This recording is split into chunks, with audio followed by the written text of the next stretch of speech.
오늘은 하나님이 제6일에 하와를 만드신 2장 본문을 공부합니다. 본문으로 들어가기 전에 잠깐만 지금까지의 요점을 복습하자면 하나님은 한순간이 아니라 6일 동안 순차적인 과정을 통해 만물을 창조하셨습니다. 이 과정은 창조의 원리와 하나님의 속성을 드러냅니다. 인간은 육은 흙에서 영은 하나님에게서 온 이중의 기원을 가진 존재입니다. 그래서 인간이 하나님의 형상이라는 표현이 말이 되는 것입니다. 이 때문에 인간은 수직적으로는 하나님과 수평적으로는 인간과 관계를 맺고 살아가야 합니다. 수직 관계란 인간이 생명을 위해 하나님을 의존하고 그 말씀에 순종하는 관계를 말합니다. 수평 관계란 인간이 서로 돕는 관계라는 말로 혼자 사는 것이 좋지 않다는 말에서 드러났습니다. 아담 후에 하와를 만드셨다는 사실은 하나님과의 수직관계가 개인적이고 인격적이고 1대1이어야 함을 말합니다. 이제 본문을 살펴보겠습니다. 21절에 따르면 여호와 하나님이 아담을 깊이 잠들게 하십니다. 아담은 창조된 지 얼마 안 되었기 때문에 피곤하거나 졸리지 않았을 것입니다. 그런데도 하나님은 아담을 잠재우셨습니다. 왜 그러셨을까요? 우선 아담이 졸려서 피곤해서 그런 것은 아니었습니다. 어떤 이는 아담에게 고통이 없게 하시기 위해 하나님이 아담을 잠재우셨다고 합니다. 혹시라도 갈빗대를 꺼내는 게 아플 수도 있었기 때문입니다. 그럴 수도 있겠지만 더 중요한 이유가 있을 것입니다. 사람은 잘 때 아무것도 의식하지 못합니다. 하나님이 아담을 잠재우신 이유는 아담이 하와가 피조된 과정을 목격하지 못하게 하시기 위함이었습니다. 아담이 하와 창조를 목격하지 말아야 하는 이유가 있습니다. 나중에 아담이 하와의 창조에 대해 자기가 본 것을 자랑하며 말했다면 그것은 바람직하지 않았을 것입니다. 또한 아담이 창조 과정을 목격하면서 이래라 저래라 하면서 하나님 이렇게 하십시오 하면서 하나님이 하시는 것을 거둘 수 있었습니다. 혹시 만약 그랬다면 그가 평생 살면서 자기를 자랑했을 것입니다. 그렇게 하지 못하게 하시기 위해서 하나님은 아담을 잠재우셨습니다. 요약을 해보면 하나님이 아담을 재우신 이유는 아담 자신이 하와의 창조 과정을 직접 목격하지 못하게 함으로써 창조 과정 전체를 완전히 하나님의 영역으로 하시기 위함이었습니다. 하나님은 창조주이시고 인간은 피조물임을 명확히 구분하시기 위함입니다. 즉 하와의 창조가 아담의 목격이나 협조에 의한 것이 되지 않아서 순전히 하나님의 사역이 되게 하기 위함이었습니다. 아담을 잠재우신 후 하나님은 자고 있는 아담의 갈빗대 하나를 취하십니다. 그리고 갈빗대가 없어져 비워진 공간을 하나님이 살로 채우십니다. 이것이 말하려는 바는 갈빗대가 없어짐으로 남자가 기형이 되거나 생김에 변형이 있지 않았으며 남자의 온전성을 해치지 않았다는 것입니다. 갈빗대 하나를 취하신 것이 아담에게 문제가 되지 않았습니다. 그리고 22절을 읽어보면 다 같이 22절을 읽겠습니다. 여호와 하나님이 아담에게서 취하신 그 갈빗대로 여자를 만드시고 그를 아담에게로 이끌어 오시니 아멘. 성경은 아담에게서 취하신 갈빗대라고 굳이 같은 표현을 반복합니다. 이것은 여자가 아담에게서 왔음을 강조합니다. 하와도 인간이기 때문에 그 육은 흙에서 오고 그 영은 하나님에게서 온 이중 기원을 가지고 있습니다. 그런데 또한 하와는 아담의 갈빗대로 지어졌기 때문에 아담에게서 왔다고 해야 합니다. 하나님이 그를 아담에게로 이끌어 오십니다. 이것은 만남이 하나님의 이끄심으로 가능해짐을 말합니다. 하나님이 정해서 짝을 지어 주신 것입니다. 하나님은 만드신 하와를 아담에게 데리고 와서 말씀하십니다. 아담아, 이쪽이 하와다. 하와야, 이쪽은 아담이다. 앞으로 잘 지내거라. 그리고 궁금한 게 있으면 아담에게 물어봐라. 아담이 대답 못하는 게 있으면 나에게 물어라. 나는 여호와 하나님이다. 등등 말씀하셨을 것입니다.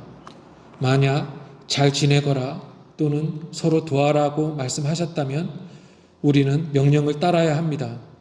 비가 오나 눈이 오나 마음이 상해도 양보하며 잘 살아야 한다고 또 하셨을 것입니다. 만약 하나님이 궁금한 것은 아담에게 물어보라고 하셨다면 아담이 설명해야 했을 것입니다. 이제 23절로 넘어가 보겠습니다. 함께 읽겠습니다. 아담이 이르되 이는 내 뼈 중에 뼈요 살 중에 살이라 이것을 남자에게서 취하였은즉 여자라 부르리라 하니라. 아멘. 아담의 시적인 고백입니다. 하나님이 이끌어오신 하와를 본 후 아담은 놀라운 고백을 합니다. 그 고백은 시였습니다. 한글 번역으로는 보기 어려운 운율이 원문에는 있습니다. 그리고 한글 번역에는 없는 원어가 하나 들어있는데 그것은 드디어라는 단어입니다. 영어 번역들을 봐도 드디어라는 단어가 있습니다. 마침내 내가 원했던 그 사람이 이제야 있게 되었다는 뜻입니다. 이 단어로 짐작해보면 정말로 아담이 외로웠고 하와를 기다렸던 것 같습니다. 역사의 첫 사람은 혼자 사는 것을 괴로워했던 것 같습니다. 하와로 인해 아담이 이제야 완전해집니다. 의지할 인간이 없이 혼자 사는 것은 불완전한 것입니다. 그런데 혼자 사는 것을 그치게 된 것 이상인 것 같습니다. 단번에 반한 것 같습니다. 보자마자 시인이 되어 아주 탁월한 시를 인류 역사상 처음 지었습니다. 아담은 시를 지었습니다. 아담은 내 뼈, 내 살이라고 말했는데 이것은 하와가 자기에게서 왔음을 강조합니다. 당신은 내 뼈로 만든 내 뼈 중에 하나라는 표현은 말이 됩니다. 아담의 뼈 중 갈빗대가 하와 창조에 사용되었기 때문입니다. 아담은 자기에게서 하와가 나왔다고 말하는 것입니다. 둘째로 성경에서 이러한 뼈 중에 뼈 같은 표현은 최상급을 뜻합니다. 왕 중 왕이라는 표현은 여러 왕 중에 한 왕이라는 말이 아니고 최고의 왕 또는 모든 왕들을 초월하는 왕이라는 의미입니다. 뼈 중에 뼈라는 말은 단순히 내 뼈라는 말이 아니라 가장 탁월한 뼈라는 뜻입니다.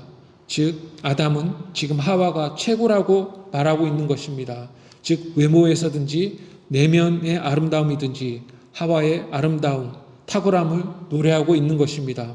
물론 시적 과장이 섞여 있겠죠. 아담의 시는 전부 두 줄인데 앞줄은 뼈와 살에 대한 것이고 뒷줄에는 아담이 이것을 남자에게서 취하였은즉 여자라 부르리라고 노래합니다. 아담은 하와가 자기에게서 왔다고 말합니다. 기원을 설명하는 책이 창세기입니다. 여자의 기원은 남자입니다. 이것이 반복되는 것입니다. 또한 여기서 우리는 아담이 가진 기쁨을 느낄 수 있습니다. 동물을 다 보고 세상을 아무리 봐도 혼자 있었습니다. 동물이 있다고 함께 있는 게 아닙니다. 사람과 함께 있어야 합니다. 인간의 교제의 기쁨은 매우 큽니다.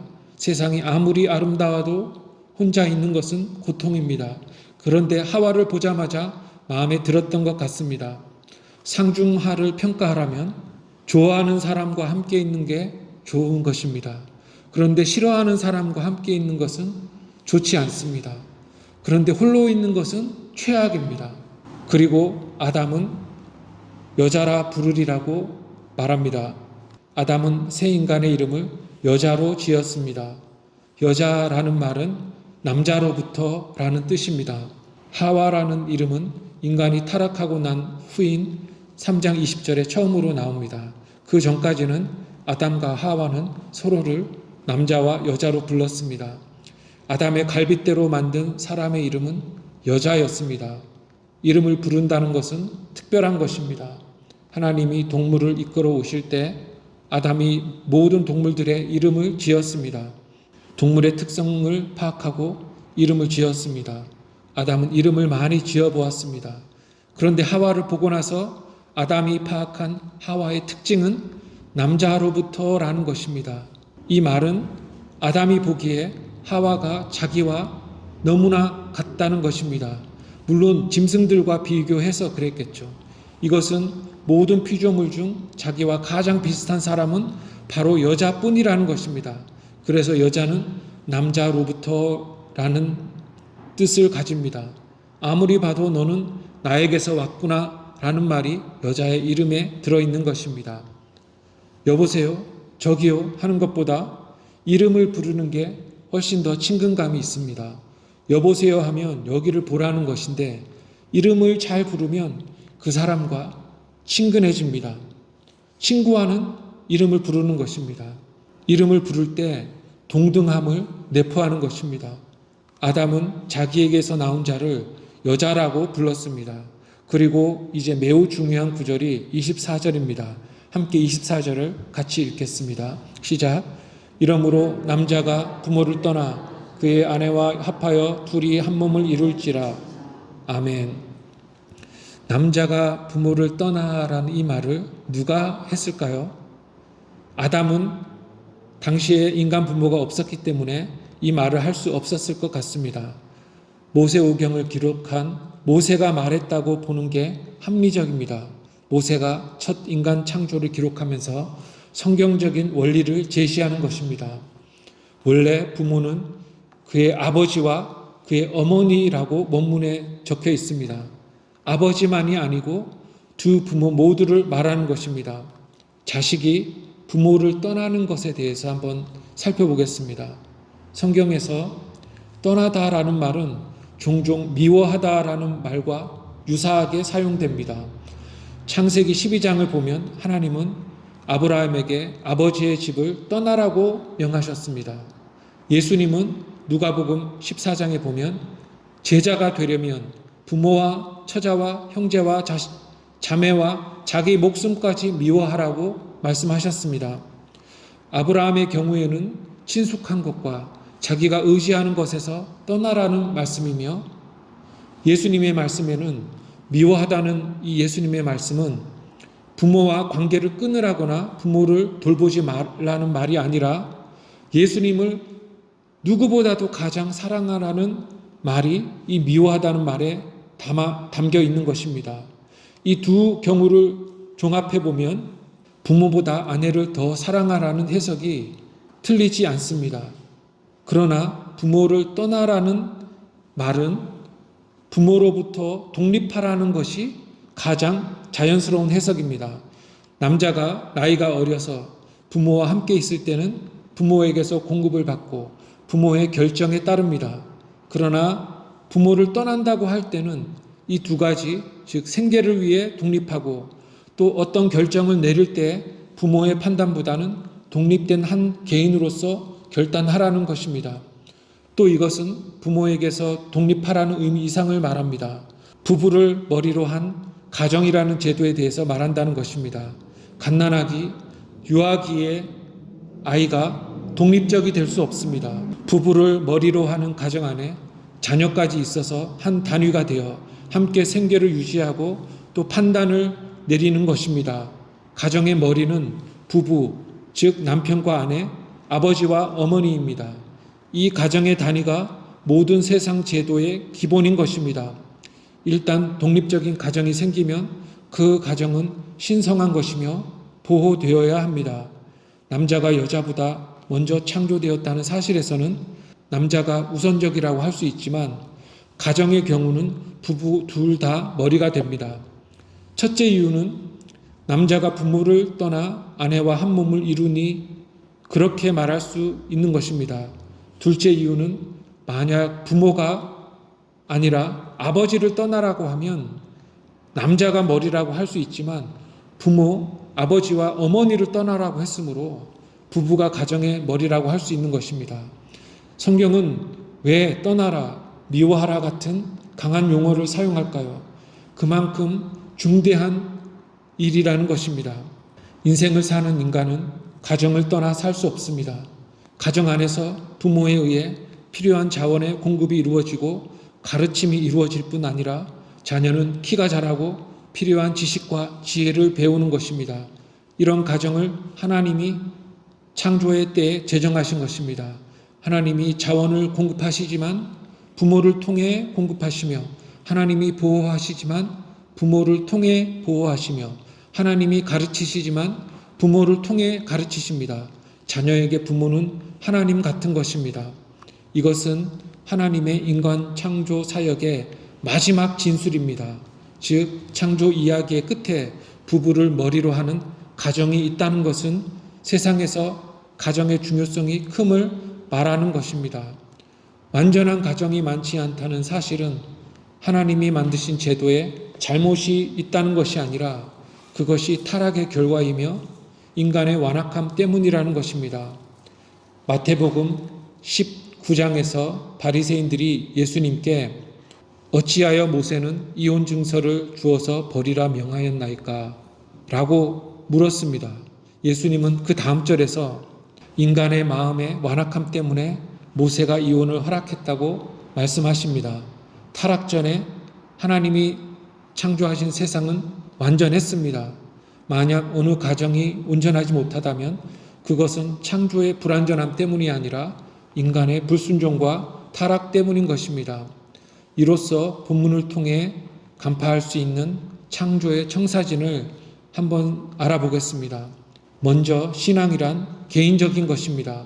하나님이 먼저 아담을 만드시고 각종 명령을 내리심을 통해 알 수 있는 것은 모든 하나님에 대한 인간의 신앙은 개인적인 것이라는 것입니다.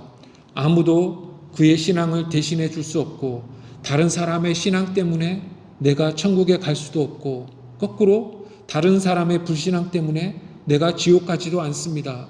선악과를 먹은 타락도 각자가 범죄한 것이지 저 사람 때문에 선악과를 먹었다고 핑계할 수 없습니다. 신앙뿐 아니라 사명도 그러합니다. 몇 주 전 저는 동산이 사명을 뜻한다고 말했습니다. 각자에게 주신 사명을 남이 대신할 수 없는 것입니다.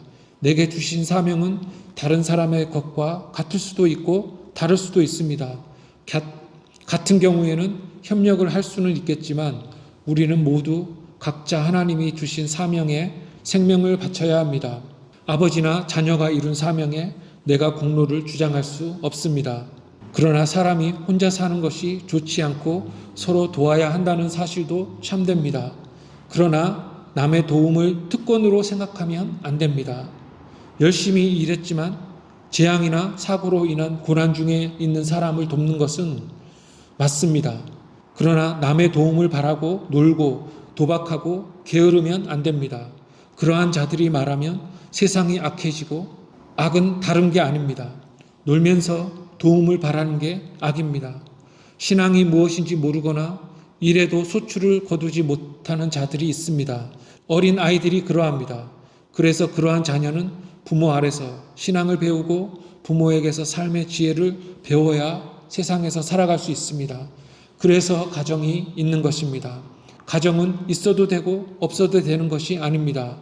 가정 없는 사회는 상상될 수 없는 것입니다. 그래서 가정이 하나님이 설립하신 제도라고 하는 것입니다. 하나님이 먼저 온전한 개인 아담을 만드신 후에 그와 하와를 중심으로 가정을 세우셨습니다. 가정이 온전하도록 아담과 하와 사이에 사랑이 있게 하신 것입니다. 미운 자와 살 수는 없는 것입니다. 부모는 자녀에게 필요한 자원을 공급하고 모르는 것을 가르칩니다. 가장 중심은 신앙에 있습니다. 부모는 자녀의 신앙을 견고하게 할 책임이 있습니다. 늦기 전에 신앙을 심어야 합니다. 한 개인이 신앙에서 올바로 서고 동산을 가꿀 수 있고 그런 자가 가정을 이루어 자녀를 신앙으로 가르치면 하나님이 원하시는 세상이 이루어지는 것입니다. 한 사람이 온전하고 한 가정이 온전하면 세상이 변하는 것입니다. 이것이 말이 안 되지 않습니다. 너무 간단합니다. 더 이상도 아니고 덜도 아닙니다. 거꾸로 한번 상상해 보겠습니다. 만약 개인과 가정으로 창조된 인간이 아니라 하나님이 인간을 만드실 때 100만 명의 제국이나 10만 명의 도시국가나 1000명의 부족이나 100명의 대가족을 창조했다고 상상할 수 없습니다. 그런 집단은 타락으로 인해 생기고 역사하는 것입니다. 태초에 하나님은 한 개인과 한 가정의 머리만 창조하셨습니다. 개인과 가정이라는 신앙의 기초 단위를 잊어버리면 안 됩니다. 이렇게 우리는 인간의 기본을 알기 위해서 성경을 읽는 것입니다. 지금까지 주신 모든 명령에 가정을 지키는 명령이 더해졌습니다. 본질적으로 인간은 말씀에 순종하는 존재입니다. 한 가지 더해진 의무가 짐으로 다가오면 안 됩니다. 그러니까 어떻게 해서든 가정의 온전함을 지켜야 하는 것입니다. 기도하겠습니다. 하나님 아버지, 거룩한 가정에서 자라 필요한 것들을 부모로부터 공급받고 가르침 받는 복을 주시니 참으로 감사합니다. 그러할수록 더욱 우리에게 주신 사명을 더 잘 감당할 수 있도록 복을 더해 주시옵소서. 예수님의 이름으로 기도합니다. 아멘.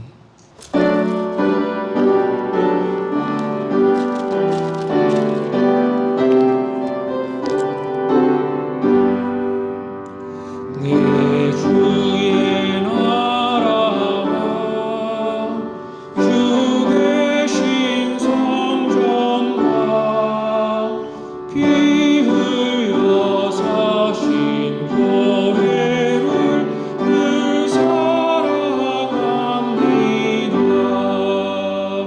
내 주의 교회는 천성과 같아서 눈동자같이 아끼사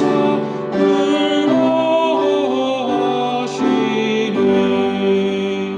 이 교회 위하여 눈물과 기도로 내 생명 다하기까지 늘 감사합니다.